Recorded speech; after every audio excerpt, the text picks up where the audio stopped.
এইটাই, এই কনসেপ্টটাই তো আমি দুদিন আগে বলছিলাম। দেখতে দেখতে একটা সুন্দর একটা কনসেপ্ট এসে গেছে।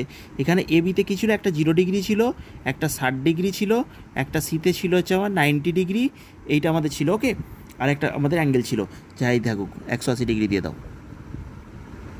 এবারে দেখো তো ডাইহ্যাড্রাল অ্যাঙ্গেল বলেছে এখানে লিস্ট হচ্ছে স্টেবিল কনফর্মার। এইটা দেখো জিওকেমিস্ট্রি থেকে তুলে দিয়েছে, যেটা বলছিলাম আমরা ইথেনের এটা কী হচ্ছে ইথেনের, তাই তো ইথেনের কনফর্মার। ইথেন মানে কি গো, CH3 দেখো তো এই যে কার্বন, এটাকে আমি দেখো দুটো কার্বন, এই একটা কার্বন পয়েন্ট মনে করো, এটা কার্বন, এই কার্বনটা দিলাম, তাহলে এই কার্বনটা আমি 1 নাম দিলাম, এটা 2 নাম দিলাম, এই 1টাকে আমি এখানে লিখলাম এরকমভাবে। এই আমরা কী কনফর্মারে হয়, এটা নিউম্যান প্রজেকশনে দেখতে হয় ডাইহ্যাড্রাল অ্যাঙ্গেল।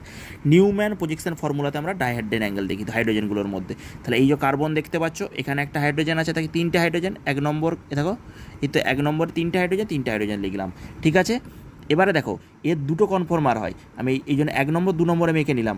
এর দুটো কনফর্মারের মধ্যে দেখো তো, আচ্ছা আমি ভালো করে এখানে রেখে দিচ্ছি, দুটো কনফর্মার, একটাকে বলে ইগ্লিপস, একটাকে বলি স্ট্যাগার্ড। ইগ্লিপস যেটা হয় সেটা আমাদের লিস্ট স্টেবিল হয়। দেখো এখানে আমি দেখিয়ে দিই, দেখো এই একটা আমি স্ট্রাকচার হবে, এখানে দুটো স্ট্রাকচার হবে, এইটাকে বলা হচ্ছে আমার ইগ্লিপস স্ট্রাকচার।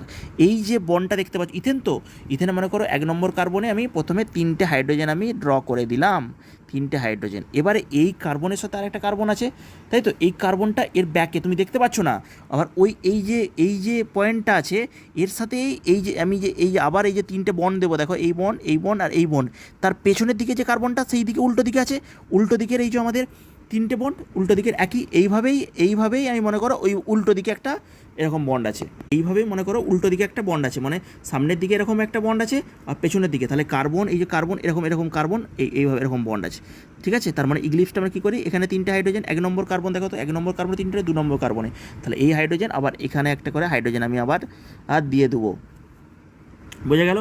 এই যে আমাদের হাইড্রোজেন আবার হাইড্রোজেন দিয়ে দিলাম, তাহলে এটাকে বলি আমরা ইগ্লিপস কনফর্মার। কী বললাম, এর মধ্যে যে এখানে প্যারালাল, এগুলোকে প্যারালাল, এই যে পেনটার সাথে দেখো মনে করো এই যে হাইড্রোজেন এই যে বন্ডটা এটা প্যারালাল, তাহলে এইগুলো প্যারালাল বন্ড, তার মানে এগুলোকে বলি ইগ্লিপস। এর মধ্যে কোন কত হয় 0 ডিগ্রি, প্যারালাল বন্ডে কত হয় 0 ডিগ্রি, তো ঠিক আছে। আবার এইটাকে যেবার রোটেশন করো, এই হাইড্রোজেনটাকে রোটেশন করো, এই দেখো এখানে 60, এই যে অ্যাঙ্গেলটা দেখো, এই হাইড্রোজেনটাকে আমি 60 ডিগ্রি ঘোরালাম, 60 এখানে চলে আসলো, এটা এই বন্ডটা এখানে চলে আসলো, এই বন্ডটা কোথায় চলে আসবে, তখন এই বন্ডটা এখানে চলে আসলো, আবার এই বন্ডটা এখানে চলে আসলো, তাহলে এইখানে চলে আসলো, মানে আমাদের এটাকে বলা হচ্ছে স্ট্যাগার মানে দেখতে পাচ্ছ এই হাইড্রোজেন দুটো দেখো অ্যান্টিতে, এই হাইড্রোজেন দুটো দেখো অ্যান্টিতে, তাহলে স্ট্যাগার্ডে হচ্ছে আমাদের কত হয় গো 60, আর এখানে ইয়েতে 0 ডিগ্রি।